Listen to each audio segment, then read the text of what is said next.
For the first time since 2011, 12 years later, it looks like Penn State basketball is going to be dancing in March. You are Locked On Nittany Lions, your daily podcast on the Penn State Nittany Lions. Part of the Locked On Podcast Network, your team every day.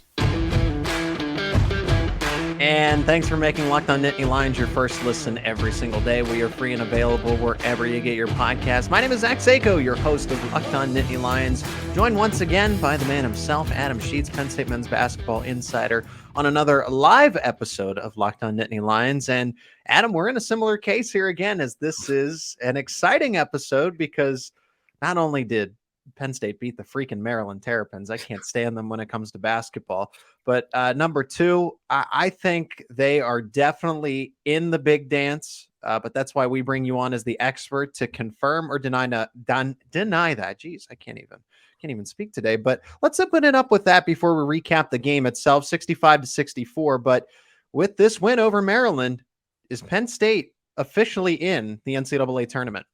I think they're in as good of a spot as they've been. I don't want to say they're definitely in because, some things could happen. Conference tournaments, there could be some bid stealers out there. I think they definitely got a lot of help this weekend. Nevada lost, Arizona State lost, Michigan lost, Wisconsin right now is losing at half to Minnesota. So they're getting some help right now across the country with some of those teams they're competing with on the bubble. North Carolina also lost to Duke yesterday. So they're getting that help, but obviously bid stealers could come into effect. I think right now, if the tournament would start tomorrow, they'd be an at-large team. They wouldn't even be playing into the tournament. I think they'd be safely in at that 10 or 11 line. But, Penn State in a great spot, an emotional win, one they needed, and they're able to get it done.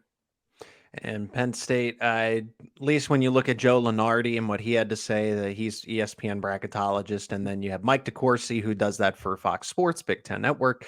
He had them in as one of those play-in teams, one of the last four in, so meaning that if they're an 11 versus 11 matchup, so they would have to play their way into the 64 group, but they'd be in the field of 68. So I think this was enough. Honestly, because they're going to face, they're going to get, at least the most important part of this was getting that bye in the Big Ten tournament, because then you don't leave it open to the fact that, I'm not saying Minnesota could upset you as a 14 versus an 11 seed, but you just give yourself some breathing room there. You guarantee yourself a spot in the next round. You're going to play a much better team here. And I think that Penn State, they still don't have a bad loss on the resume. That's the most important part of it all. Sure, they have, some surprising losses, but I wouldn't say that there's definitely not one of those quad 3, quad 4 losses on the resume there. Yeah, they don't have a bad loss in looking, as you said, no quad 3, no quad 4 losses. The only loss everyone would look at and scratch your head, you're looking at obviously the Nebraska loss. But, that one doesn't look as bad anymore because Nebraska's played really well down the stretch. But Penn State, they just continue to do what they need to do. As you said, they play on Thursday. They'll be in the 7-10 game at 6:30, and they play Illinois. Illinois is a team that Penn State swept the season series. Last time they played them, they beat them at home. Jalen Pickett had 41 points and 8 rebounds. He was phenomenal. And Penn State's going to look to continue and keep that going. They're playing a very good team in Illinois. They're playing their best ball right now. If you're Penn State, they've won 5 of the last 6, had the blip against Rutgers that everyone overreacted about in the moment. Rightfully so. That's a tough loss for Penn State to have, but quickly bouncing back the way they did, able to get the win against Northwestern, again, get the win again against Maryland today. And you're just looking to keep that rolling. 5 of 6 now after the 4-game losing streak in early February. You're right where you want to be. You're going to Chicago with a lot of momentum and a chance maybe to beat a team you've already beat twice and move on and continue to play very good ball. What do you think would hold the NCAA committee back from putting Penn State in? Let's say they do lose the 7-10 game here against Illinois. That's a team again that I see this as 2018 Ohio State again, where this is a team that I know it's tough to beat somebody 3 times, but it's the way they match up. When Penn State goes 5 guards against Illinois, they have no response. So they're going to try to game plan for it. Micah Shrewsbury will do something differently here. But if you're sitting at the NCAA committee's table, what are you saying about this Penn State team? I think you're saying this is a team that now has really got rid of a lot of the question marks they had.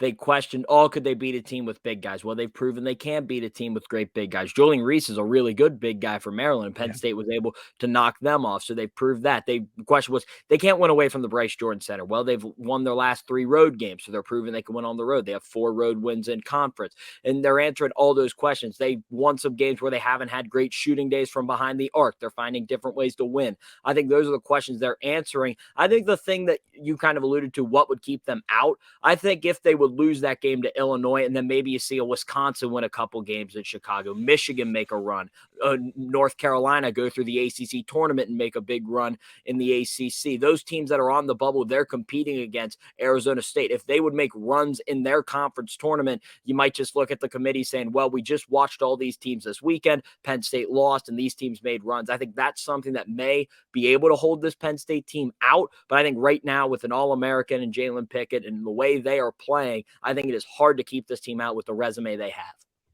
It is Locked On Nittany Lions. We'll recap this Penn State win over Maryland, 65-64. What that means for the seniors, an emotional Micah Shrewsbury, a lot of emotion coming from those guys. All the seniors went up to the podium to speak in the press game, and we'll continue with that in just a moment. But first, a word from our sponsor today, and that is a Built Bar. Are you looking for a delicious treat, but you don't want all of the fat and calories?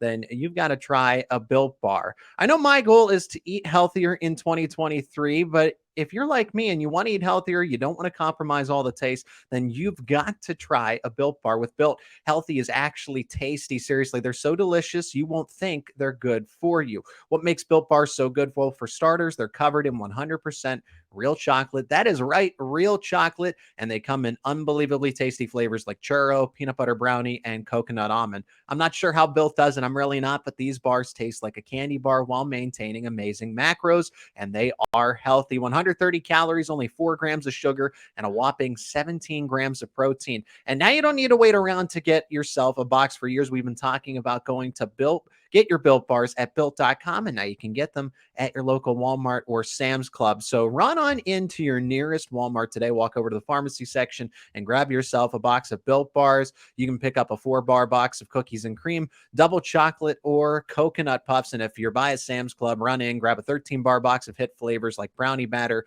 and churro. You can thank me later. And thanks again for making Locked On Nittany Lions your first listen and watch every single day. Make sure you check out Locked On College Basketball as the madness is here. March Madness is here. That is Locked On College Basketball. You get to hear from big-name experts, insiders, players, and coaches all about college basketball. You can get it wherever you get your podcasts and on YouTube. That is Locked On College Basketball. I'm Zach Sicko. He's Adam Sheetz. Penn State beats Maryland 65-14. Down 35-22 after the first half, outscored the Terrapins 43-29, a game where we saw another slow start in the first half, particularly with turnovers. Penn State was just turning the ball over a lot.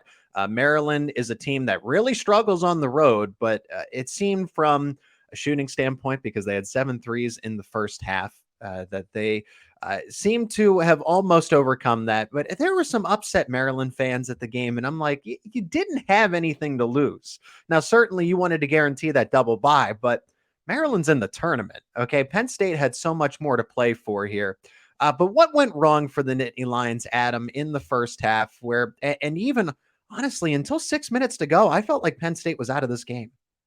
Yeah, I mean, this game was completely controlled by Maryland for 35 of the 40 minutes. It was the last 5 minutes where Penn State was able to take control. But I think, what went wrong, it was very similar to the Northwestern game. I was listening to the TV guys talk at halftime when we were down in the tunnel, and they were kind of like, Penn State, it's really similar, turning the ball over. They did it a lot against Northwestern, not hitting anything, and they're in a similar spot. They're down double digits and trying to fight their way back. Penn State was able to do that, but it's just, turning the ball over. They're doing uncharacteristic things that put them in these holes. They really couldn't get a good shot. I think that was a big problem. Coach Shrewsbury said Maryland does a great job making you play one-on-one offensively, not really helping and making everything really tough. And that's what happened to Penn State. And they were letting them play in the first half. Jalen Pickett didn't get a lot of calls. There was a very physical game. Coach Shrewsbury was obviously upset, got a technical foul because of it. But Penn State just really wasn't playing their brand of basketball in the first half. And they left it all out there in the second half. Were a lot better offensively. And that's what helped lead them to the win. Yeah, and Cameron Winter, I think, just coming in the clutch once again. Now, he didn't have that great of a game. It feels like Maryland really put a game plan around him. He had 6 points, but two of his points were the most important right at the end of regulation to get the bucket. Right place, right time, because I had a feeling Seth Lundy wasn't going to make that shot. The play, it was just, he kind of hesitated, then he flung it, and he made the right play by going to chase that shot because it's not, there were four Terrapins, one Seth Lundy basically batting the ball around, and then Cam Winter, right spot, right time. And I watched him on the replay. What was he doing? He was sitting in the corner. So you almost flip that play around. It looks like the Northwestern play all over again, except Seth Lundy just takes the shot at the top of the arc because Cam Winter is waiting in the wing. Now, for Cam Winter to break for the basket like that, that's heads up basketball. And that's why you want somebody on your team, even though he only gives you 6 points and doesn't give you the same 24 that he had against Northwestern. I mean, that's the stuff that it shows up on the stat sheet in this case, but literally that kind of effort play is what saved the season. Back-to-back weeks, Cam Winter saved this team's season. Yeah, Cam Winter was exactly where he needed to be. Coach Shrewsbury mentioned that was kind of a read they had. They had run that play a lot where they were trying to set screens for Jalen Pickett to get him going, and he kind of told Cam Winter just to sit in the pocket a little bit down in that short corner and wait because that's where the ball was coming. They got a layup on that actually on the possession before that gave them the lead early before Julian Reese came down and scored to give Maryland the lead back. But they were kind of telling him to sit down there because they were spreading it out with Dredd, Lundy, and Funk, so Cam Winter could kind of be that center that's kind of just sitting in the gap waiting for that ball. That's where he was in that position. And Seth Lundy, who I've said multiple times this year, is the best player in the country when it comes to following a shot and knowing when he misses because he sprints after every shot. Like he knows right when it's out of his hands that if it's on or off, he's the first guy going to get it. He showed it there, just going to get tipping it right to Cam Winter. He made sure everyone knew that in the press conference. He said, I went down and I tipped it to Cam, so I should get an assist for it. And, it was a great play by Lundy just being ready. And Cam Winter, as you said, right place, right time, second game in a row where he's able to make a big shot to get this team a win. Two much needed wins, and they were able to get them. Yeah, and he does. It feels like he doesn't have nerves. Whatever nerves he had, he killed them because he just plays really ice in his veins type of basketball there. Because I feel like other guys would have, put too much power on the rebound or something, or would have just kind of fumbled the basketball up into the air, and he looked like it was a routine play. But these are almost professionals, right? That's what they're trying to become. So this is just a lower level of basketball, just under professional. As far as stats go, Jalen Pickett, 16 points, led the way. Andrew Funk had 14, and I thought he had the game tying 3 late in the game. But nice big toe on the line there. But that's okay. That's why you have the replay. Seth Lundy did disappoint with 7. But I like that they didn't force shots. They took what was given to them, even though they still shot a bunch of threes. It felt like it wasn't just an open-ended 3-point contest for Penn State. And then, as I mentioned, Cam Winter was 6. I thought Keba Jai had a very important 6 as well. And then why I saved him for last, because I think he desperately needed this game, and that is Miles Dredd. I mean, Miles Dredd found his shot in the second half when they needed it most.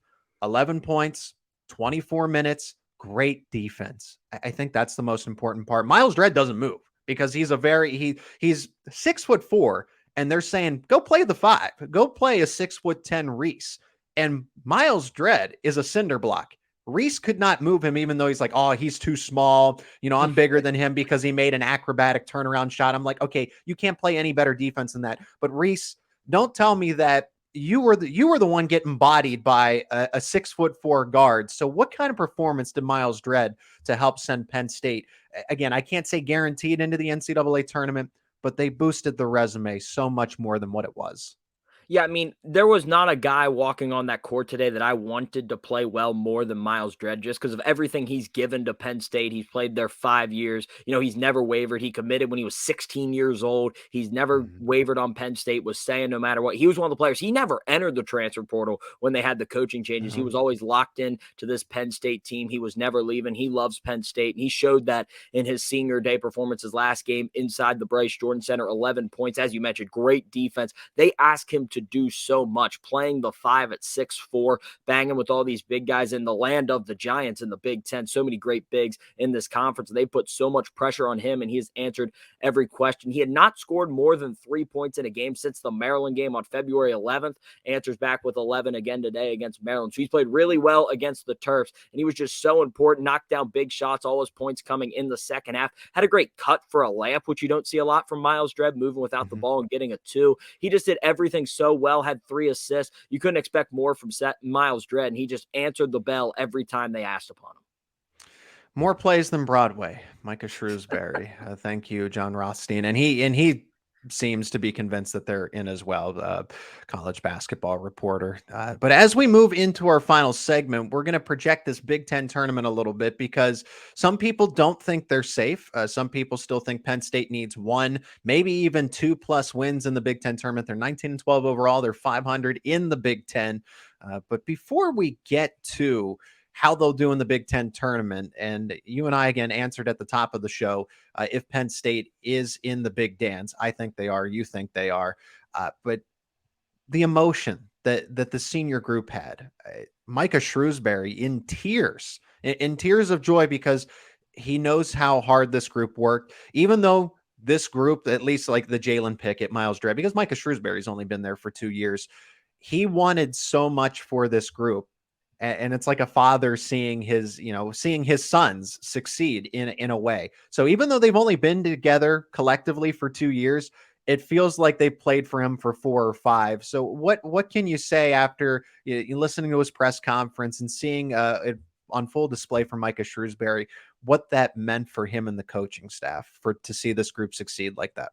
I think it meant everything. After the game, after, the cameras were turned off, Micah Shrewsbury addressed the entire Bryce Jordan Center with the seniors out on the floor and addressed everyone one at a time. You just feel the emotions. I mean, he's been so happy. He kept saying, how much all these guys meant to him. He recruited Jalen Pickett immediately when he got the job at Penn State, trying to bring him in through the transfer portal. He said it was such a big get when they were able to keep Seth Lundy with the program, Miles Dredd staying here, Cameron Winter and Andrew Funk joining on, Michael Henn as well.